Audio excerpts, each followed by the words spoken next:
yang kita tak nak kena COVID-19. Alhamdulillah, Allah pelihara kita, keluarga kita, jiran tetangga kita dan seluruhnya. Alhamdulillah, setakat ni Allah masih pelihara. Kalau adalah di antara kita ni yang positif seorang dua jemaah surau atau masjid, maka boleh jadi surau ditutup sementara, seperti mana yang berlaku dekat Shah Alam, salah seorang jemaah. Jadi kita bermohon kepada Allah Subhanahu Wa Taala supaya Allah pelihara kita daripada sebarang penyakit. Mudah-mudahan insya-Allah sekarang dan sampai bila-bila, mudah-mudahan daripada penyakit bila-bila lagi penyakit yang berjangkit sekarang. Jadi alhamdulillah di atas segala nikmat Allah Subhanahu Wa Taala. Jadi malam ni saya sambung bacaan daripada kitab fiqh ataupun berkenaan dengan adab hukum hakam, sedikit berkenaan dengan berkaitan dengan masjid, ya. Jadi alhamdulillah pada pertemuan yang lepas saya dah kongsikan antaranya maksud masjid itu sendiri, asal kataan masjid, masjidnya apa dan sebagainya, ya, tempat masjid, kelebihan masjid, dan masjid ini tempat antara tempat jadi tumpuan ataupun tempat kita mencari hidayah, kita mencari ketenangan, ya. Kemudian hukum hakam berkenaan dengan solat berjemaah di masjid, wajib, ada mazhab yang mengatakan wajib, ya, ada yang mengatakan sunat. Dalam mazhab Syafi'i fardu kifayah, ya. Kemudian tuntutan orang yang pergi ke masjid ni, sehingga kan orang sakit pun kena pergi masjid, seperti mana Abdullah Ibn Maktum, ya. Abdullah bin Maktum ni, dia ni minta izin kepada Rasulullah supaya tak datang solat berjemaah, ya. Tapi mula Rasulullah izinkan. Semasa dia pusing nak balik, Rasulullah tanya dia, adakah kamu dengar azan? Dengar ya Rasulullah. Kalau macam tu kamu kena datang masjid. Ya. Jadi dia dapat panggilan walaupun dia buta, bukan buta lah, tak nampak pun Rasulullah suruh datang untuk solat fardu berjemaah di masjid. Boleh jadi orang yang pekat, boleh jadi dia beri kelonggaran. Sebab Rasulullah tanya, adakah kamu dengar? Masalahnya dia tak nampak tapi dengar. Ya. Ada satu berita dahulu, orang dekat Afghanistan ke mana, dia ni rumah dia dengan masjid, dia letak tali panjang, tali dia cecah tanah lah. Setiap kali nak ke masjid, dia buta, dia tarik je tali, dia jalan sampai ke masjid. Tali tu bersentuh tanah, bukan straight macam tu. Kalau straight orang tak boleh lalu. Dan orang biarkan tali tersebut, dan dia istiqamah sampai meninggal dunia. Kemudian saya dah kongsikan sedikit berkenaan dengan adab ketika hadir ke masjid. Yang telah saya kongsikan iaitu yang pertama, bila kita datang ke masjid, adalah beberapa adab. Yang pertama, adab berkaitan dengan penampilan, ya, adab berkaitan dengan penampilan. Dalam bab penampilan ni tuan-tuan, yang pertama disunatkan kita berwangi-wangian, ya, berwangi-wangian apabila kita datang ke masjid ataupun surau untuk solat berjemaah. Berwangi-wangian kerana Rasulullah sallallahu alaihi wasallam suka juga akan wangi-wangian. Baik. Kemudian yang seterusnya, wajib menutup peha. Kenapa disebut menutup peha? Sebab lutut ni khilaf. Ada ulama mengatakan lutut ni aurat, ada ulama yang mengatakan tidak aurat. Tapi yang pastinya peha itu adalah aurat. Tapi di Malaysia nya diamalkan, kita ni faham lutut itu adalah aurat, ya. Tapi di negara-negara luar, sebab tu kalau tuan-tuan tengok orang Arab kadang-kadang dia datang pakai seluar pendek sembahyang. Asal pakai seluar pendek ni, bagi mereka ada sebahagian pendapat mereka dia berpegang kepada lutut itu bukan aurat, peha itu aurat. Tapi nak lebih selamat, tirulah sunnah Nabi sallallahu alaihi wasallam. Nabi memakai kain atas sedikit daripada buku lali. Ya, atas sedikit daripada buku lali, bawah daripada lutut. Seperti mana yang kita pakai sekarang, kain plekat, jubah dan sebagainya. Baik, kemudian yang seterusnya, ini yang saya kongsi, saya sebut secara sepintas lalu. Menutup atik. Atiknya apa? Bahagian leher, bahu, tapi leher. Macam mana? Tengah-tengah. Dan Rasulullah dia tutup macam mana? Rasulullah dia suruh sahabat lilit kain. Itu bagi yang tak ada baju, ya, melilit kain. Maka bila lilit kain, sebab para sahabat Nabi ada yang miskin, dia ada sehelai baju ataupun 2 helai kain, sehelai kain ataupun 2 helai kain. Yang sehelai kain ni, yang miskin, yang gelandangan, Rasulullah suruh lilit bahagian leher, macam orang pakai kain ihram. Ya, jangan didedahkan tulang selangka. Ini atik, ya. Jadi kita sekarang tak pakai, tak tutup. Sebab apa? Jubah kita, baju kita memang dah tutup dah comel, alhamdulillah. Tapi kalau siapa yang pakai baju pagoda yang leher besar tu, yang tu memang tak tutup atik, maka kena tutup atik. Walaupun aurat ni daripada pusat sampai ke lutut, tengah-tengahnya bagi lelaki, tetapi kena tutup juga mengikut suruhan Rasulullah sallallahu alaihi wasallam, sunat menutup atik. Jadi pakai baju pagoda tak sesuai untuk solat. Pakailah baju yang comel tutup. Pakai baju singlet pun sama, dia nampak di besar leher ni. Disunatkan kita tutup atik. Ada orang dipakai ridak, dililit pun dibenarkan. Ya, kalau orang dulu-dulu kita tengok, kalau arwah ayah saya dia pakai serban dililit kat leher setiap kali pergi masjid. Itu antara sunnah menutup atik. Baik, kemudian yang seterusnya, jangan tutup mulut. Ini saya dah kongsi, jangan tutup mulut apabila kita menguap tengah solat. Kalau di luar solat kena tutup mulut, ya. Nabi suruh tutup mulut. Tapi di dalam solat jangan tutup mulut, habis tu kena buka luas-luas ke semasa menguap. Tidak. Rasulullah suruh tahan. Bila nak menguap, kancing gigi dahulu. Rasulullah suruh kancing gigi supaya jangan dibuka. Bau. Jangan angkat lagi tangan. Cuba. Gigi terlepas, bibir pula. Ya. Bila dah terlepas sangat, barulah kita angkat tangan tutup mulut tersebut. Yang pertama, step pertama, kancing gigi jangan bagi menguap. Kerana menguap ni kata Rasulullah daripada syaitan. Sedangkan bersin ni daripada Allah Subhanahu Wa Taala. Ya, Allah sukakan bersin, bencikan menguap. Baik. Kemudian seterusnya antaranya lagi dalam bab penampilan bila kita datang ke masjid surau untuk solat berjemaah, jaga diri kita jangan berbau busuk. Yang pertama bau busuk, bau busuk daripada mulut. Mulut kita tak boleh berbau busuk. Lagi-lagi pada zaman Rasulullah, benda yang berbau busuk makan bawang mentah. Di Malaysia ni orang tak makan mana bawang mentah. Yang busuknya adalah durian, tapi durian dah tak ada dah sekarang, jarang ada. Kalau ada pun mahal, ya. Apa-apalah yang berbau busuk pada mulut kita, rokok bau busuk, jadi tak boleh dibawa solat, tidak beradab.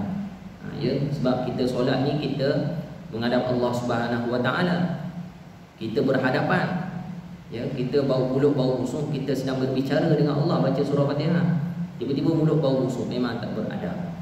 Sebab itulah Rasulullah SAW menyuruh para sahabat supaya bersiwak ataupun gosok gigi sebelum setiap kali menunaikan solat. Ya, siwak tu masa mana? Masa berwudu.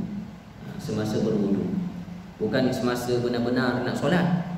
Allahu Akbar, Allahu Akbar, baru nak bersiwak. Bukan itu, tapi semasa berwudu. Ya. Baik. Cuba bayangkan mulut kita busuk, kita jumpa bos kita.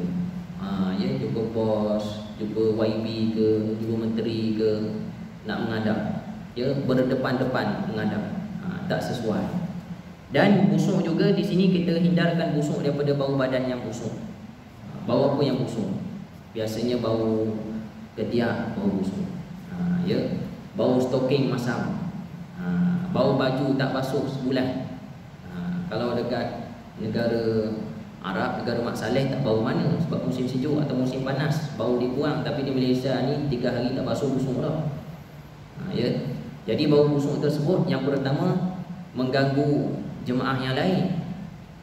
Yang kedua mengganggu malaikat yang berada di kiri kanan kita untuk mencatat pahala, ya, dan malaikat rahmat. Satu hari Rasulullah SAW dihidang kambing dengan bawang potong, bawang mentah. Rasul makan kambing, tak makan bawang. Maka ditanya kenapa, Rasul kata, sesungguhnya aku bermunajat sentiasa bermunajat kepada Allah. Aku tak nak malaikat lari daripada aku, kata Rasulullah sallallahu alaihi wasallam. Kemudian yang seterusnya disunatkan bersiwak. Bersiwak kalau waktu malam, dalam hadis Ibnu Abbas, Rasulullah sallallahu alaihi wasallam dia bangun, dia bersiwak, dia solat. Solatnya lama. Habis 2 rakaat Rasulullah tidur sekejap. Bangun pula. Ya, Ibnu Abbas ada beberapa riwayat lah. Antara Rasulullah tidur, lepas tu bangun dia buat lagi 2 rakaat. Lama. Sebelum 2 rakaat tersebut dia siwak lagi. Siwak lagi. Kemudian kalau Rasulullah sambung dia tak siwak, tapi kalau dia rehat sekejap dia sambung lagi, dia bersiwak lagi. Itulah Rasulullah sallallahu alaihi wasallam. Dia mengelak, dia cuba sedaya upaya supaya mulutnya tidak berbau. Baik. Kemudian yang seterusnya hukum yang berkaitan dengan masjid. Selesailah hukum berkaitan dengan adab berkaitan dengan penampilan, ya. Yang berkaitan dengan masjid, yang pertamanya adalah bersegera ke masjid. Bersegera ke masjid. Bila kita bersegera ke masjid, maka kita mendapat beberapa fadilat lah. Beberapa fadilat. Antaranya yang pertama, bila kita bersegera ke masjid, kita mendapat antara ciri-ciri orang yang mendapat naungan Allah Subhanahu wa taala. Allah sebut 7 golongan yang akan mendapat naungan. Salah satunya qalbuhu mu'allaqun fil masajid. Orang yang hatinya terikat kepada masjid, ia akan mendapat naungan Allah Subhanahu wa taala. Bila kita bersegera, antaranya berkaitan dengan masjid ni. Yang seterusnya antaranya kita dapat doa daripada para malaikat. Muka 68. Ini saya cepat sikit. Kita mendapat doa daripada malaikat bila kita datang ke masjid awal. Masjid ataupun surau awal, kita pun bagi salam. Masuk, kemudian baca doa, Allahumma ftah li abwaab rahmatik. Kita pun solat sunat tahiyatul masjid kalau awal. Kalau sebelum azan, kalau ada azan, solat sunat qabliyah. Bila kita solat sunat tersebut, kita pun berhenti. Bila kita berhenti, ada salam, kita pun tunggu sekejap. Kita tak alihkan punggung kita tersebut, kita duduk di tempat kita solat tersebut menunggu orang azan ataupun menunggu waktu iqamah. Maka sepanjang menunggu tersebut, malaikat mendoakan kita. Doa malaikat, Allahumma ighfir lahu, Allahumma arhamhu. Ya Allah, ampunkanlah dosanya, ya Allah, sayangilah dia. Doa malaikat kepada kita. Malam yakum min solatihi au yuhdith. Selagi mana dia tidak bangun daripada tempat dia solat tersebut, selagi mana dia tidak berhadas, tidak terkentut dan sebagainya, mendapat doa malaikat tak putus-putus. Ya. Kita kena ingat dalam hidup kita ni, seboleh-bolehnya kita nak malaikat mengelilingi kita. Bila malaikat ramai, syaitan akan lari. Bila syaitan lari, kita akan kurang diganggu. Kurang diganggu, dan syaitan tak ada peluang nak ganggu kita bila kita mengamalkan sunnah Nabi sallallahu alaihi wasallam. Ya, tapi kalau kita jarang, kita buat sesuatu yang malaikat lari, syaitan datang. Apa amalan malaikat lari, syaitan datang? Ya, bila kita buat maksiat, bila kita berbau busuk. Ya, contohlah mulut bau busuk, syaitan lari ya. Malaikat lari dah, syaitan pun datang. Bila syaitan datang, kita banyak hasutan. Itu jadi nak marah dan sebagainya. Kalau dalam rawatan Islam, orang yang malaikat ni selalu lari kerana dia tak beramal soleh dan buat sesuatu yang mengundang syaitan, dia mudah kena penyakit. Penyakit yang sikit akan jadi berat sikit. Kalau sakit lutut, hari-hari bertambah sakit. Makan ubat, susah sikit nak sembuh. Sebab apa? Syaitan ni, jin-jin halus ni, dia duduk dalam urat saraf, dalam urat-urat. Sebab hadis Nabi SAW menyebutkan bahawa syaitan ni mengalir dalam tubuhmu seperti mana dia mengalir di dalam urat-urat kamu, kata Rasulullah SAW. Dia halus. Ya. Tapi kalau kita beramal soleh, selalu qiyamul lail, baca maksurah, baca doa pagi petang, doa zikir Nabi, maka syaitan yang dalam badan ni lama kelamaan tak seronok duduk. Kerana amalan kita tersebut. Baik. Kemudian yang seterusnya, orang yang datang ke masjid ni akan mendapat pahala riba, muka surat 72. pahala riba. Apa itu pahala riba? Berdasarkan hadis Rasulullah sallallahu alaihi wasallam, riba ni maksudnya berjaga di sempadan. Ya, sabda Rasulullah sallallahu alaihi wasallam, ala adullukum ala yamqullahu bihi al-khataya wa yarfa'u bihi darajat. Nak tak aku tunjukkan kepada engkau yang akan menghapuskan dosa-dosa dan mengangkatkan darajat?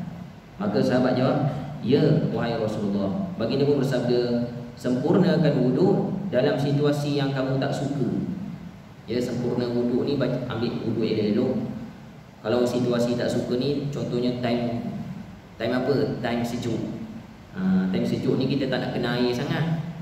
Nak masak air malas. Kalau duduk dekat negara Mak Saleh. Tapi ada orang ni masak pun masak je lah. Yang penting aku nak sempurnakan wuduk. Ataupun time sakit, ada luka-luka sikit, ya, dia kena teliti tempat luka betul tak boleh kena, jangan kena. Tapi tepi-tepi tu boleh kena, tapi dia malas. Dia buat sikit-sikit je, biarlah. Tak sempurna. Yang pertama, sempurnakan wuduk. Kemudian memperbanyakkan langkah menuju masjid dan menunggu solat antara solat. Solat tahiyatul masjid ataupun qabliyah dahulu. Itulah riba. Zalikumur riba. Apa kata Rasulullah? Demikianlah itulah riba. Riba tu mujahidin yang menjaga di sempadan, askar yang menjaga di sempadan siang malam. Besar pahala di sisi Allah SWT. Kalau mati syahid. Baik, kemudian yang seterusnya, antara adabnya lagi, orang yang datang awal ke masjid ni, antara bila kita datang ke masjid, kita dituntut supaya berjalan dengan tenang. Banyak hadis Rasulullah SAW. Kalau Rasulullah suruh datang ke masjid, Rasulullah suruh berjalan. Padahal zaman Nabi pun ada kenderaan, ada keldai, ada kuda, ada unta. Tapi Nabi banyak hadis sebut berjalan. Ya. Muka surat 75 ni dia cerita secara ringkas. Di depannya ada lagi dia cerita secara detail. Dia sebutkan hadis-hadis Nabi berkenaan dengan kelebihan berjalan. Kemudian masuk masjid berdoa. Ada doa-doa dia, doa yang biasa kita baca, Allahumma ftahli abwaab rahmatik. Ya Allah, bukakanlah pintu rahmat-Mu. Ya, ni doa bila kita masuk ke dalam rumah Allah Subhanahu Wa Taala. Kemudian seterusnya, bila kita datang ke masjid surau, yang pertama kita kena kejar saf awal, saf pertama. Ya, saf pertama. Jangan suka duduk di saf belakang, kecuali kalau saf pertama dah penuh. Ya. Sekarang ni Jumaat dah boleh semayang. Kalau di masjid saya bertugas ni open. Siapa dulu dia dapat. Tapi yang datang dulu ni duduk belakang. Ya. Nak kata panas kat depan lah paling banyak aircon, paling banyak kipas. Tapi nak duduk juga di belakang, dia telah terlepas satu benda yang sangat direbut oleh para sahabat Nabi pada zaman dahulu. Ya, kita bukan nak suruh bergaduh berebut, kejar dulu yang depan. Saya bagi peluang pada ustaz-ustaz, tak payah dalam bab beramal soleh ni kita kena utamakan diri sendiri.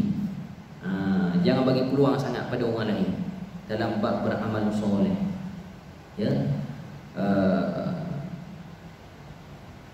duduk di saudara depan. Tapi dalam bab dunia kita disunatkan utamakan orang lain. Ya, dalam bab akhirat kita disunatkan macam tamak pahala bagus. Ya, seperti mana berlaku pada zaman Rasulullah, fakir miskin datang, ya Rasulullah, kami puasa, orang kaya pun puasa. Kami puasa sunat dah. Kami qiyamul lail, orang kaya pun qiyamul lail. Kami berzikir, kami baca Quran, orang kaya pun baca Quran. Tapi satu je kami tak dapat. Orang kaya bersedekah, kami tak ada bersedekah, kami miskin. Maka Rasulullah pun nak melembutkan, memujuk hati-hati orang miskin ni. Rasulullah kata, nak tak aku ajar kamu amalan yang mana melebihi pahala sedekah tersebut? Nak? Setiap solat bacalah Subhanallah 33, Alhamdulillah 33, Allah Akbar 33 kali. Maka kamu melepasi semua pahala orang kaya-kaya tersebut. Dia bersedekah, dia pun seronok. Yes, aku dapat amalan rahsia daripada Rasulullah, kata orang kaya, orang miskin tersebut. Tak lama lepas tu datang balik orang miskin, ya Rasulullah, kamu bagi amalan tersebut dah kantoi lah. Orang kaya pun amal juga, maknanya dia lebih daripada kami ya Rasulullah. Dia harapkan Rasulullah bagi amalan lain pula. Maka kata Rasulullah SAW, nak buat macam mana? Memang Allah bagi kelebihan pada mereka semua. Yang maknanya di sini sahabat ni berebut nak buat amal soleh. Dalam bab amal soleh kita boleh berebut. Tapi jangan aniaya orang. Aniaya orang ni maksudnya tolak-tolak. Macam contoh, kalau dekat Masjid Nabi kan kita nak masuk Raudhah. Nak masuk Raudhah kita tolak orang. Kita lalu depan orang solat. Ya, nak dapat solat kita buat dosa yang lain. Itu salah. Itu salah. Ya. Baik. Kemudian yang seterusnya, dapatkan saf yang kanan. Kanan dikira daripada imam. Ini kanan. Walaupun di sebelah saya kiri, tapi kanan maksudnya menghadap ke arah kiblat. Utamakan penuhkan kanan, sebab sahabat Nabi ni berebut di kanan. Sebab Rasulullah setiap kali lepas solat, lepas salam dia akan pandang kanan. Dan sahabat suka tengok wajah Rasulullah sallallahu alaihi wasallam. Dan Rasulullah pernah baca doa, sahabat dengar doa Rasulullah sallallahu alaihi wasallam. Tapi sekali-sekali Rasulullah pandang juga kiri lepas solat. Ya, orang yang duduk belah kanan ni melepas pula kali ni. Kenapalah Rasulullah pandang belah kiri? Tapi banyaknya belah kanan. Kadang-kadang Rasulullah juga pandang seluruhnya ke belakang. Ya, 3 cara Rasulullah pandang, kanan, kiri dan belakang semuanya. Sunat. Kemudian yang seterusnya, disunatkan azan dan iqamah. Disunatkan berdoa antara azan dan iqamah. Kemudian solat sunat sebelum iqamah. Kemudian takbiratul ihram bersama imam. Takbiratul ihram bersama imam. Kita kena cuba takbiratul ihram bersama imam. Siapa yang dapat takbiratul ihram bersama imam ni besar pahala di sisi Allah Subhanahu wa taala. Dan ada satu hadis, orang yang solat berjemaah secara 40 hari, dia sempat takbiratul ihram bersama imam, dia dijauh daripada sifat nifaq, sifat munafik. Ya. Baik. Kemudian amin. Hukum membaca amin selepas solat. Sabda Rasulullah sallallahu alaihi wasallam, "Idza qala al-imam", bila imam membaca, "Ghairil maghdubi 'alaihim waladdallin", faqulu, bacalah olehmu, kata Rasulullah, amin. Fa inna man waqafa qawluhu qawlal malaikah ghufira lahu ma taqaddama min dzambi. Kata Rasulullah, kerana sesiapa saja yang mengucapkan amin tepat dengan ucapan para malaikat, amin pada malaikat, maka dosanya yang telah lalu akan diampunkan oleh Allah Subhanahu wa taala. Hadis riwayat Imam Bukhari. Ya. Jadi disunatkan kita membaca amin selepas imam baca waladdallin. Dalam hadis yang lain sabda Rasulullah sallallahu alaihi wasallam, daripada Abu Musa al-Asy'ari, dia kata satu hari Rasulullah sallallahu alaihi wasallam berkhutbah, lalu baginda menjelaskan sunnah dan mengajarkan solat kepada kami. Iza shallaitum fa aqimu sufufakum. Bila kamu solat, luruskanlah saf-saf kamu, kata Rasulullah sallallahu alaihi wasallam. Solat apa? Solat berjemaah, solat fardu. Jadi sekarang kita musim PKP ni, kita nak lurus saf, rapat saf, taklah. Ya, kita ikut SOP kerajaan. Itu pun sunnah Nabi, patuh kepada kerajaan. Tapi lurus saf masih lagi sunnah. Lurus saf ikut garisan kuning. Kalau masjid surau ni garisan kuning. Tumit mesti di garisan kuning. Ramai, ada bukan ramai lah, ada beberapa orang di mana-mana saja saya tengok, dia tak ikut. Sebab dia ikut garisan sejadah dia. Kalau sejadah dia ke depan sikit, kaki dia ke depan. Ya. Jadi bukan ikut garisan sejadah, ikut garisan kuning. Barulah dikirakan sebagai lurus saf. Maksud lurus saf juga adalah setentang bahu. Bahu straight semua jemaah. Maknanya jangan ada jemaah yang bongkok macam ni. Allah Akbar. Jangan pula macam ni, Allah Akbar, macam nak terbalik belakang. Dia kena sedang-sedang tegak. Allah Akbar, tegak. Ya. Kalau dah bongkok 3 nak buat macam mana? Ya. Ini sebolehnya. Baik. Luruskan saf kamu, kata Rasulullah SAW. Thummal ya ummakum ahadukum. Kemudian hendaklah seorang di antara kamu menjadi imam di antara kamu. Fa idza kabbara fakabbiru. Bila imam takbir, kamu pun bertakbirlah. Wa idza qala, bila imam baca ghairil maghdubi 'alaihim waladdallin, katalah olehmu faqulu amin. Yujibkumullah, kamu akan nescaya kamu akan dicintai oleh Allah Subhanahu wa taala. Ya. Jadi adalah beberapa hadis Rasulullah, banyaklah hadis Rasulullah SAW berkenaan dengan ucapan amin. Ya. Jadi bagaimanakah hukum membaca amin? Hukum baca amin ni sunat. Tapi ada beberapa kesalahan yang biasa orang kita buat. Ya. Antara yang sunat dulu saya cerita. Hukumnya sunat. Yang kedua sunat dibaca sejurus selepas waladdallin. Bukan terus baca, tapi kena tunggu sebentar. Tunggu macam mana? Kata ulama, sekadar sedetik, seumpama kita baca subhanallah. Wailil maghdubi alaihim waladdallin.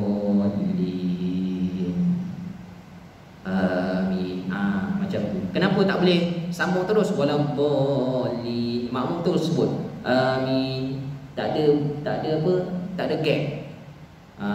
Dibebangi orang faham itu adalah sebahagian daripada surah Fatihah. Tidak. Amin ni bukan daripada suratul Fatihah. Jadi kena ada senggang. Sekadar subhanallah macam imam tadi comel. Ya, senggang tersebut. Kemudian antara sunnahnya lagi, disunatkan baca dengan bersemangat. Sama ada imam ataupun makmum. Ya. Dua-dua ada kesalahan. Saya pun pernah melakukan kesalahan. Saya imam, saya tak baca kuat. Waladdallin.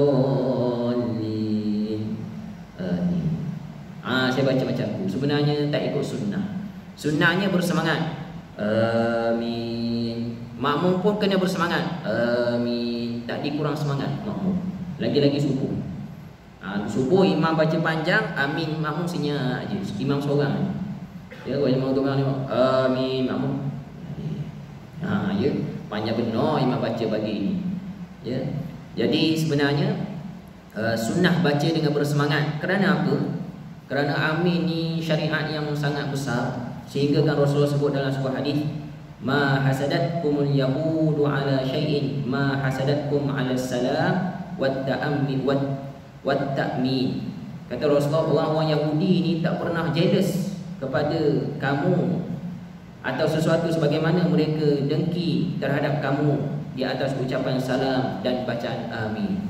Dia jealous tengok orang Islam ni ada syariat yang sangat menunjukkan keislaman. Jumpa je bagi salam, assalamualaikum, assalamualaikum. Dia jealous sebab agama dia tak ada. Sebab salam ni ucapan doa. Bila orang Yahudi bagi salam pada Rasulullah, Rasulullah tak jawab waalaikum, Rasulullah jawab. Ya. Yang kedua amin. Cuba tengok dekat Masjidil Haram, Masjid Nabi, masjid besar-besar, bila imam baca Fatihah, amin, bergemu. Dia rasa jealous. Nampak orang Islam ni bersatu dalam akidah. Mereka tidak. Orang Yahudi dan orang Nasrani tidak. Orang Nasrani sendiri, agama dia ada beberapa mazhab. Mazhab akidah. Kita mazhab dalam hukum fiqh. Dia mazhab akidah. Ya.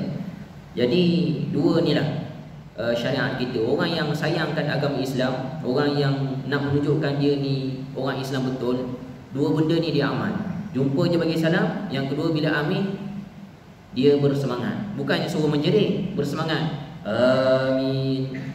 Antara sunnahnya lagi bacaan amin ni A2 min 6. A2 mat badal. Min mat arid li sukun. Amin. Yang menjadi kesalahan biasa orang sebut amin ni A panjang. Amin. Salah, tapi tak membatalkan solat. Bila A panjang maksud dia jadi adakah. Amin ni maksudnya adalah ya Allah perkenankanlah. Tapi bila A panjang, adakah ya Allah perkenankan? Kita tanya pula, perkenan ke ya Allah? Jadi A ni dua. Amin. Tapi ada juga saya dengar orang baca amin A1 min 6. Kebetulan belakang saya orang tersebut. Ya. Wailul maghdubi alaihim waladdallin. Amin dibaca. Saya ingat dia salah, saya tak tegur lagi. Saya pun buka, saya tengok, cek. Rupanya boleh baca macam tu. A1 harakat, tak salah, tak membatalkan solat. Cuma yang paling cantik A2 harakat. Ya. Yang salah kalau disabdukan pada mim tersebut. itu salah. Itu maksudnya orang-orang yang berhajat. Salah tuan-tuan. Jangan disabdukan tasydid pada mim tersebut. Salah. Amin. Yang tu yang sebenarnya. Jadi disunatkan macam mana? Bila imam baca, ya. Bila imam baca waladdallin, berhenti sekejap, imam berhenti sekejap, maka disebutkan dalam hadis ni faqulu, hendaklah kamu kata. Bila fa ni masuk ke huruf fa ni di sini, maksudnya di sini nak bagi tahu bahawa kata ulama selepas. Maknanya jangan serentak sangat dengan imam. Imam kena sebut dulu sikit. Ya. Imam sebut a, kita baru sebut a. Amin. Tapi kalau bersamaan kurang tepat caranya. Ya. Kadang-kadang ada tempat-tempat ni makmum lebih awal daripada imam. Waladdallin. Saya pun kena juga. Hari Jumaat pula tu jadi tak selesa. Saya tak sebut lagi amin sebab waladdallin tu kita nak tarik nafas dulu. Dia dah a dah. Kita pula ikut dia. Amin. Jadi suara tak jadi kuat. Sebenarnya kita kena semangat. Amin imam. Jadi jangan berdaulat. Saya pun terpandang belakang lepas solat. Rupanya dia ni 3 suku. Ya. Tahu 3 suku. Dia dah umur 40 lebih, dia 3 suku ayah dia bawa. Jadi saya pesan ayah dia, kalau boleh semayang tengah ke belakang sikit ke. Sebab kerana dia seorang orang ikut belakang. Kita nak nasihat dia, dia tak faham. Sebab dia 3 suku. Ya, dia anak syurga. Baik. Jadi selepas walaupun ni berhenti dalam subhanallah, kemudian imam sebut a sikit, barulah kita sambung. Barulah kita dapat fadilah. Jangan mendahului imam. Kalau bersamaan pun boleh, tapi sebaiknya lewat sedikit saja. Lewat dalam boleh jadi 0.2 saat ke macam pula, ya. Berdasarkan hadis Rasulullah sallallahu alaihi wasallam. Dan jangan disabdukan pada mim. Jangan dipendekkan pula, dan kita disunatkan bersemangat. Imam bersemangat, makmum bersemangat. Dulu pun saya pernah juga, saya amin perlahan, walaupun saya baca amin. Rupanya bila dah study silap cara saya sebagai imam. Saya kena bersemangat, makmum pun kena bersemangat. Tanda kita ni orang Islam. Dan malaikat dengar, maka yang pertama kelebihannya disebutkan Allah ampun dosa. Yang kedua, Allah tunaikan hajat. Yang pertama hajat permintaan dalam surah Fatihah. Apa dia? Siratal ladzina an'amta 'alaihim, tunjukkan jalan yang engkau bagi nikmat. Yang kedua, hajat-hajat kita yang lain kalau boleh. Kalau dekat Indonesia dekat guru ajar, sebelum sebut amin tu rabbighfirli wa liwalidayya. Kalau dekat Indonesia. Di Malaysia ni jarang. Ya. Tapi saya tak amal yang tu. Saya amal yang kita amal yang sahih daripada Nabi, tak ada pula disebutkan doa-doa tersebut. Jadi saya cukup sekadar ni, dah masuk waktu. Mudah-mudahan dapat manfaat. Kita sama-sama beramal. Kita tangguh dengan tasbih kafar. Subhanallahumma bihamdika asyhadu an la ilaha illa anta astaghfiruka wa atubu ilaik. Assalamualaikum warahmatullahi wabarakatuh.